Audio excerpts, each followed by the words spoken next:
अस्सलाम वालेकुम नाज़रीन, मैं शेख रहमत अली, आप देख रहे हैं क्राइम टुडे न्यूज़। नाज़रीन, रेवंत रेड्डी ने कल एक प्रेस कॉन्फ्रेंस करते हुए कहा कि नरेंद्र मोदी के दो आंख हैं और ये दो आंख बीआरएस पार्टी के एक और मजलिस के एक, उनका ये कहना था।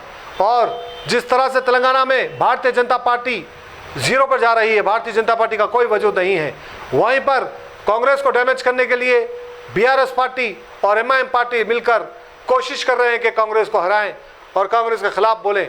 लेकिन अवाम को समझ में आ गया है कि कौन उनके लिए काम करने वाला है, कौन उनके परेशानियों को दूर करने वाला है। अब हिंदू मुस्लिम नहीं चलेगा, झूठे वादे दावे नहीं चलेंगे, अब चलेगा तो सिर्फ काम चलेगा, अब चलेगा तो अवाम के मसलों को हल करने वाले मसले चलेंगे। जिस तरह से कांग्रेस पार्टी जो वादे की है, जो स्कीमात के वादे की है, उससे कई लोग मुतासिर है और कई लोग ये चाहते हैं कि तेलंगाना में कांग्रेस आए, इसलिए कांग्रेस की मकबूलियत बढ़ते जा रही है। वहीं पर केसीआर बुबलाट का शिकार होते जा रहे हैं।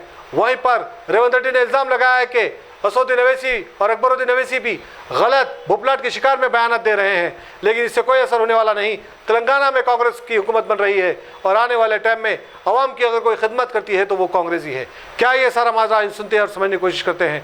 इस रिपोर्ट भाई वो उनका ही दोस्त है, राइट एंड लेफ्ट दो आंखें है मोदी जी का। एमआईएम और बीआरएस क्या है, मोदी जी के लिए दो आंखें है। दो आंखें उनके बारे में क्या बोलेगा वो? अब कुछ बोला ही नहीं है ना। करप्शन के बारे में कालेश्वरम ही एटीएम बना केसीआर के लिए, पब्लिक सर्विस कमीशन केटीआर के लिए एटीएम बन गए, सिंगरेनी कविता जी के लिए एटीएम बन गए।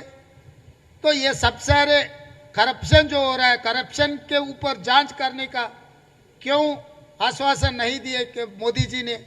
इसका मतलब उसमें बंटवारा हो रहा है। Bharatiya Janata party protection money ले रहा है बीआरएस से, प्रोटेक्शन मनी लेकर उनको बचा रहा है। उसको कोई, भारतीय जनता पार्टी को कोई हक नहीं है तेलंगाना में वोट मांगने का। ये लोग जो एंटी इनकम्बेंसी वोट तोड़ने के लिए जहां जहां कांग्रेस पार्टी मजबूत है, कांग्रेस पार्टी को कमजोर करने के लिए केसीआर कहने के वजह से नरेंद्र मोदी जी कल महबूब नगर में आया और 3 तारीख को निजामाबाद आने वाले हैं। मगर ऐसे कुछ राजनीति नहीं चलेगी तेलंगाना में। तेलंगाना के जनता मुंह वो क्या कहना चाह रहे हैं मुझे तो समझ में नहीं आया। मेरा बारे में जो कुछ भी बोलना है, पूछना है, खुले किताब है मेरा, कोई छुपा रुस्तुम नहीं है। आज तक किसी को पता नहीं वो कहाँ से आया। वो हैदराबाद शहर के जैसा एक दिखाने के लिए कोशिश कर रहा है। क्यों सोलापुर के बारे में मैं बात निकलते ही इतना गुस्सा में आ जा रहे हैं हमारे भाई। भाई सोलापुर से आना कोई गुनाह नहीं है, मैं ऐसा कुछ नहीं कहा। अब कासिम रिजवी के वारिस है, मैं कुछ नहीं कहा, फिर भी मैं असद भाई बोल के कहा है। असद जी को असद भाई कहा बोल के अकबरुद्दीन ओवैसी को गुस्सा में आया, तो अकबर को भी अकबर भाई कहता हूं क्योंकि वो मेरा दोस्त है। मगर आइडियोलॉजी में कुछ फर्क है। आप चोर के साथ दे रहा है, इसीलिए मैं उन लोगों को गुजारिश किया भाई क्यों चोर के साथ अब ये जा रहा है, चुनाव उनको जिताने के लिए कोशिश करे, वो मोदी का दोस्त है।